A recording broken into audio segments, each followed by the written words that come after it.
Hi everyone, क्या आपने कभी सोचा है दो फ्रेंड्स, बेस्ट फ्रेंड्स या जब दो सिस्टर्स मिलती है तो आपस में क्या बातें करती है? Boyfriends, breakups, patch-ups, makeups, second relationship. Third also. Anyways, Sometimes. आज हम किसके बारे में बात करने वाले हैं? आज हम बात करने वाले हैं फ्रेजल वर्ब्स के बारे में जो कि ब्रेकअप्स और पैचअप्स के रिलेटेड है। तो अगर आपको फ्रेजल वर्ब्स नहीं भी सीखने ना तो भी ये कॉन्वर्सेशन मिस मत कीजिएगा, क्योंकि ये बहुत ही ज्यादा इंटरेस्टिंग और चटपटी होने वाली है। इसके अलावा फ्रेजल वर्ब्स जो आप सीखेंगे, इसमें तेरा 16 फ्रेजल वर्ब्स थ्रू कॉन्वर्सेशन जो हमने आपके लिए सेलेक्ट किए हैं। तो ये वीडियो बिल्कुल भी मिस करने जैसी नहीं है, क्योंकि एक एक फ्रेजल वर्ब का मीनिंग मैंने आपको समझाया है at the end of this video. English मैंने आपको सिखाई है हिंदी के थ्रू, तो इससे इजी हो ही नहीं सकता। So what are we waiting for? Let's get started. Hey, it was an amazing time we had in the party last night, isn't it? Yeah, I really enjoyed. But I'm curious about something. What? Who was that guy who was talking to you and it looked like he was hitting on you? We struck up a conversation and he eventually asked me out. But I don't think I am actually interested and I'll go out with him, but I have given him my number. Oh, how come? He's nice, but I didn't find such chemistry between us and I don't want to lead him on. But I would suggest don't be too quick to judge, because if I talk about myself, my last boyfriend and I don't hit it off right away, but still we gave it a chance and I started to fall for him after we met for a couple of times and I got to know him better. So how did you split up, if you don't mind my asking? Not at all. We just started to drift apart, you know, different goals, different ideas for the future. So the breakup was actually mutual. Okay, that's good for you. My last relationship was a nightmare. I met a guy at New Year's party and we dated for 6 months, but we were constantly, fighting and making up, and I don't know how I put up with him for so long. So how did it end? He cheated on me. I caught him having coffee with his ex. And when I caught him, he was begging for the second chance, but I know he was just trying to jerk me around. So I said no. Ah, good for you. Yeah. Hey, thanks. How about you? Are you going out with someone at the moment? No, not really. Actually, I've gone on dates, a few dates here and there, but nothing serious actually. To be very honest, I'm not ready for a relationship and I'm really not looking forward to settling down. So I'm just giving myself some time. Okay, so enjoying your singlehood. Yes, of course. Same here. तो जैसा कि आपने देखा कि jasmine और मंजीत ने बहुत ही सारे एक्सप्रेशंस इसमें यूज किए, कॉन्वर्सेशन में यूज किए। आइए अब समझते हैं एक एक करके उन सब का मीनिंग कि आप किस तरह से उसको अपने कॉन्वर्सेशन में यूज कर सकते हैं ताकि आप उसको और इंटरेस्टिंग बना पाए। So let's do it. तो जो सबसे पहला और इंटरेस्टिंग यहाँ पे एक्सप्रेशन हमने यूज किया है, जो स्पेसिफिक फ्रेज यूज किया है, वो है हिटिंग ऑन। यहाँ पे मन ने कहा कि उन्हें लगा that the guy was hitting on her. Hitting on her का मतलब होता है जब कोई हमें रोमांटिक जेस्चर या फिर कुछ रोमांटिक वे में एक रोमांटिक एनकाउंटर होता है जो हमें बताना चाहता है कि दैट पर्सन लाइक्स अस। और मे बी कई बार ऐसा होता है कि इन सिंपल लैंग्वेज हम उसको बोलते हैं फ्लर्टिंग विद ऑल्सो। तो ये किसी तरीके का कमेंट हो सकता है, किसी तरीके का जेस्चर हो सकता है, या फिर मे बी सिर्फ आप देख के भी फ्लर्ट करते हैं। तो it is like hitting on someone. Okay, hitting on someone के बाद उन्होंने कहा कि जो मन ने कहा वो ये था कि the guy asked her out. Asked her out का मतलब होता है जब हम किसी को इनवाइट करते हैं स्पेसिफिकली कहीं भी मूवी के लिए आने के लिए। For example, I asked her out for a movie, I asked her out for a dinner, I asked her out for a drink. So asked her out is something जब हम किसी को डेट पे बुलाने चाहते हैं, so we ask them out. तो अब देखते हैं कि आगे मन ने क्या किया, उसको और क्या प्रॉब्लम्स हुई। So here she said that she don't want to lead him on. I mean, she likes the guy, but she doesn't want to lead him on.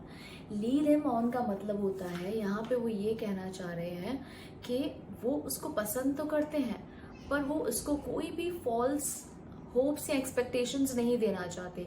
Lead him on का मतलब होता है जब हम किसी को पसंद नहीं करते और हम जस्ट दिखाते हैं कि हाँ ठीक है कि हम उन्हें पसंद करते हैं, तो क्या अगले के मन में थोड़े से वो होप्स जाग जाते हैं, एक्सपेक्टेशंस जाग जाती है कि यार कि ये लड़की भी मुझे पसंद करती है, ये लड़का मुझे पसंद करता है। तो it is lead him on, जो कि मन नहीं करना चाहते हैं कि lead him on. I don't want to lead him on, मतलब मैं कोई भी तरीके का फॉल्स एक्सपेक्टेशंस उनको नहीं देना चाहती कि मैं उन्हें बहुत ज्यादा पसंद करती हूँ। ये सब सुन के जास्मिन ने कहा दैट उन्होंने अपनी स्टोरी सुनाई। उसके बाद में अपनी स्टोरी किस तरह से उन्होंने शेयर की, that me and my boyfriend didn't hit of right away but slowly and gradually I fall for him. So hit it of right away, और हिट इट ऑफ का मतलब होता है जब तुरंत ही कोई हम सोशल कनेक्शन बना लेते हैं किसी से, या फिर ऐसा होता है ना, पहली नजर में कैसा जादू कर दिया। एनीवेज, तो जो हिट इट ऑफ का मतलब होता है जब वेरी फर्स्ट मोमेंट से हम किसी के साथ एक स्पेशल कनेक्शन, एक स्पेशल बॉन्डिंग बना लेते हैं, हमें कुछ फील होता है, that is hit it of right away. तो यहाँ पे जास्मिन ये कह रही हैं कि मेरे बॉयफ्रेंड के साथ भी मुझे एकदम से कुछ ऐसी फीलिंग्स नहीं आई थी, but slowly and gradually as we spend time together, हमने जैसे थोड़ा वक्त एक दूसरे को दिया, I begin to fall for him specifically इस कंटेक्स्ट में। इसका मतलब है I fell in love with him, मतलब उसके बाद में कहीं ना कहीं मुझे वो फीलिंग्स उनके लिए आने लगी। चलिए, ये कॉन्वर्सेशन तो बहुत ही ज्यादा इंटरेस्टिंग हो रहा है। अब इसको और आगे बढ़ाते हैं और देखते हैं कि जास्मिन और मन के बीच में क्या कॉन्वर्सेशंस होते हैं।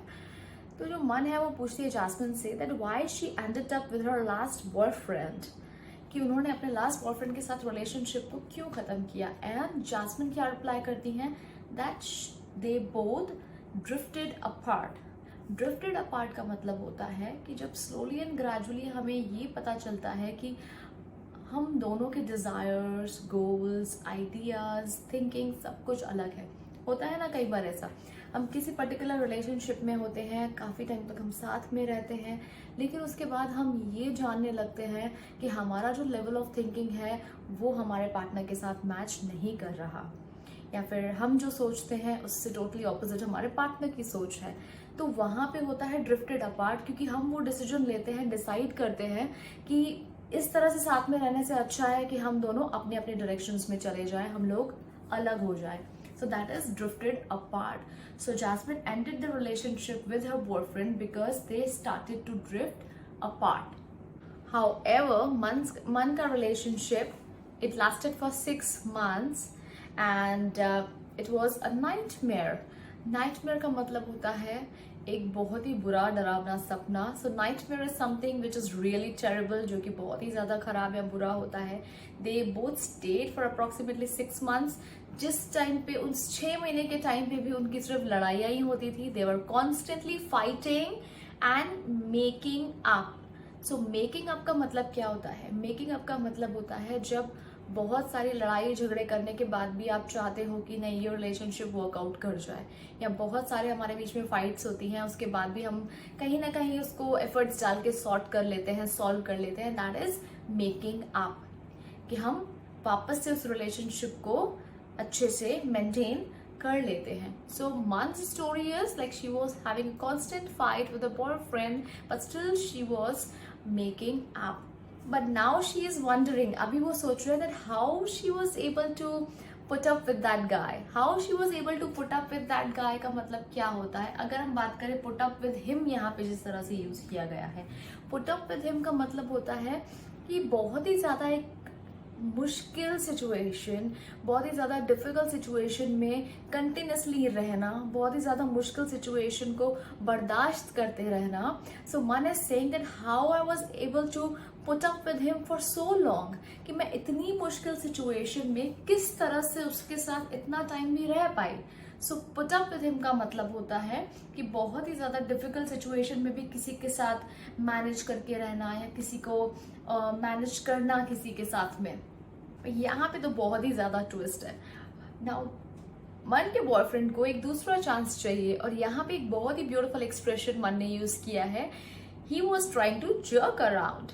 जर्क अराउंड का मतलब होता है जब कोई इंसान अपने फायदे के लिए, अपने एडवांटेज के लिए हमको यूज करता है, हमें यूज करता है, उसको बोलते हैं jerk around. And that is why she ended up a relationship with him, या फिर उन्होंने जो यूज किया है एक्सप्रेशन वो है broke up with him. Definitely broke up with him मतलब उस रिलेशनशिप को खत्म करना। उसके बाद मन पूछती है jasmine say that if she is going out with anyone, she is going out with anyone मतलब कि क्या वो किसी को डेट कर चुकी है, या फिर एक लंबे टाइम तक किसी के साथ शायद कुछ रिलेशनशिप में है, या फिर डेट कर रही है। और इस पे जास्मिन का रिप्लाई क्या है that no, not at all, I am not ready for any kind of serious relationship. मैं अभी तक किसी भी सीरियस रिलेशनशिप के लिए प्रिपेयर नहीं हूँ, and I have no plans of settling down.